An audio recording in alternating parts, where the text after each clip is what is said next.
আসসালামু আলাইকুম। আজকে সকালে ঘুম থেকে উঠেই পড়লাম একটা মহা সমস্যার মধ্যে দিয়ে।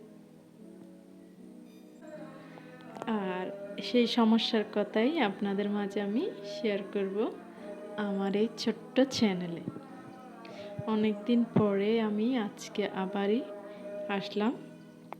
আশা করি সবাই অনেক ভালো আছেন যারা আমার এই ভিডিওটি দেখছেন।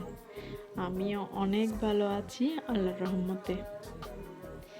এই তো আজকে সকালবেলা ঘুম থেকে উঠেই দেখি গ্যাস নাই, একেবারেই শূন্য।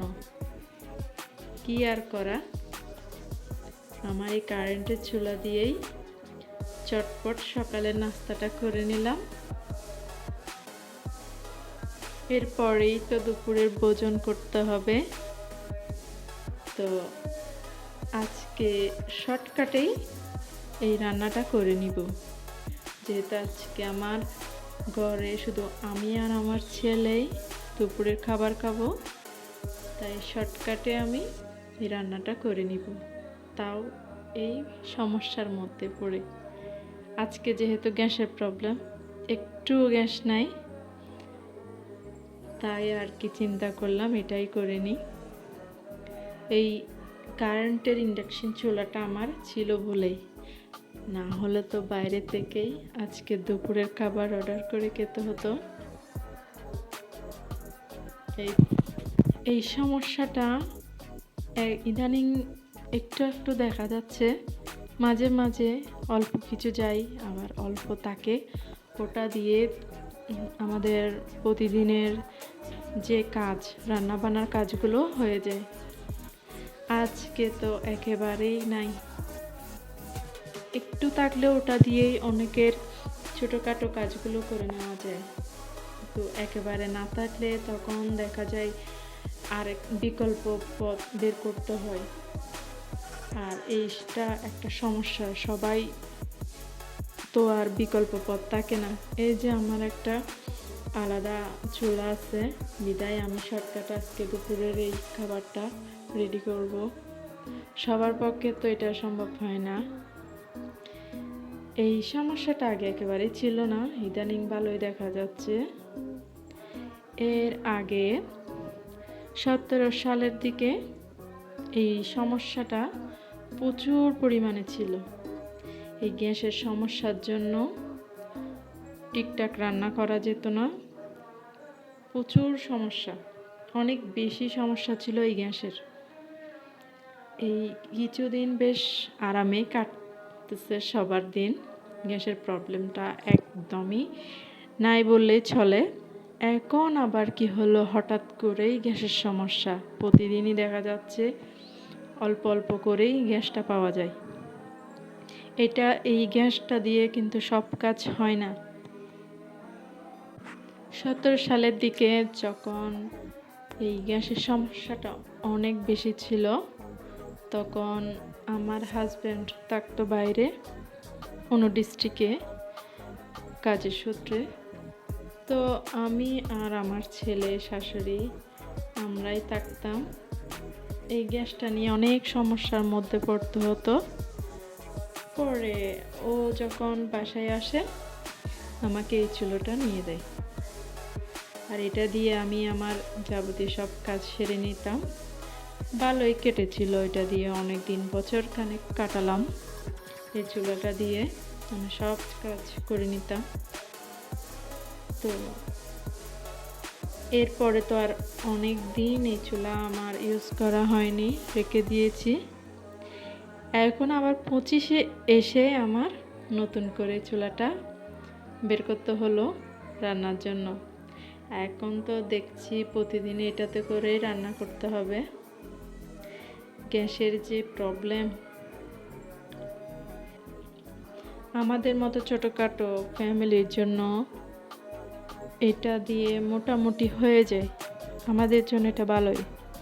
কিন্তু যাদের ফ্যামিলি মেম্বারটা অনেক বেশি, মানে 10-15-20 জন তারও বেশি, তাদের ক্ষেত্রে তো এটা তো হবে না, আলাদা করে আবার সিলিন্ডার গ্যাসটা নিতে হবে। যেমনটা আমার বাবার বাড়িতে করে থাকে, ওদেরও এরকম একটা আছে। আমার থেকে দেখেই আমার ভাবি নিয়েছিল, কিন্তু এটা দিয়ে ওদের হয় না। ওদের ঠিকই আবার সিলিন্ডার একটা কিনতে হলো। এই যে গ্যাসের সমস্যা, এটা কতদিনে ঠিক হবে আসলে আমাদের জানা নাই। এখন দেশের যা পরিস্থিতি, সব কিছু নড়বড় অবস্থা। এই তো আপনাদের সঙ্গে গল্প করছি, আমার সমস্যার কথা বলছি। আপনাদের যদি আমার কথার মধ্যে কোনো ভুল ত্রুটি পেয়ে থাকেন, ক্ষমার দৃষ্টিতে দেখবেন। আমার যদি কোনো ভুল হয়ে থাকে, আপনারা চাইলে কমেন্টে জানাতে পারেন। আর আপনাদের যদি আমার ভিডিওটি একটু ভালো লেগে থাকে, চাইলে একটা সাবস্ক্রাইব করে দিতে পারেন। সাবস্ক্রাইব করে পাশে থাকবেন। আমার এই ছোট্ট চ্যানেলের এতটুকুই চাওয়া। এই তো চলছে আমার রান্না, ফাঁকে ফাঁকে আপনাদের সঙ্গে গল্প করা হচ্ছে। এই তো আমার সাদামাটা দিন আপনাদের সঙ্গে শেয়ার করলাম। জানি না আপনাদের কেমন লাগছে। এই তো আমার দুপুরের খাবার। রাতের জন্য ঠিকই আবার গ্যাসের চুলোর মধ্যে রান্না করতে হবে। দুপুরের মধ্যে গ্যাসটা আশা করি চলে আসবে, তখন রাতের জন্য আবার নতুন করে খাবার রেডি করব। ওরা সবাই আসবে, তো সেই ফাঁকে আমার এই রান্নাগুলো করে নিই। এগুলো খাওয়ার পরেই বাকি কাজটুকু করব। যারা গ্রামে থাকে, আগের দিনের, ওরা দেখা যায় লাকড়ি চুলাতেই রান্না করে। তো এটা তো আমাদের পক্ষে সম্ভবই না, এটা কখনো আমাদের পক্ষে হয়ে উঠবে না, লাকড়ি চুলার মধ্যে রান্না করাটা। আমরা এগুলাতেই অভ্যস্ত, এগুলাই দেখে আসছি, আর আমাদের এগুলাই করতে হবে। আমি খিচুড়ি রান্নায় খুব একটা পারদর্শী না, আমি আমার মতো করেই করে নিলাম। জানি না কারা কেমনভাবে এই রান্নাটি করে থাকে। আমার এই রান্নার মধ্যে যদি ভুল ত্রুটি থাকে, আপনারা চাইলে আমাকে জানাতে পারেন। এটা আমার প্রথম খিচুড়ি রান্না করা, এটা আমি আমার মতো করেই করে নিয়েছি, শর্টকাট স্টাইলে। জানি না খেতে কেমন হয়। এটা প্লেটে নিয়েছি খাওয়ার জন্য, সাথে একটু সালাদ করে নিয়েছি। সেটা দিয়েই আজকের দুপুরের খাবারটা সম্পূর্ণ করব। আশা করি সবাই ভালো থাকবেন। আর আজকের এই ভিডিওটি এইটুকুই। আল্লাহ হাফেজ, আসসালামু আলাইকুম, বাই বাই। আবারও দেখা হবে নতুন আরেকটি ভিডিওতে। সবাই পাশে থাকবেন।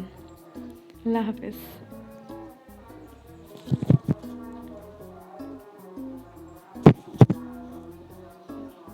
এই তো আমার দুপুরের খাবার, এটি এখন আমি খাবো তৃপ্তি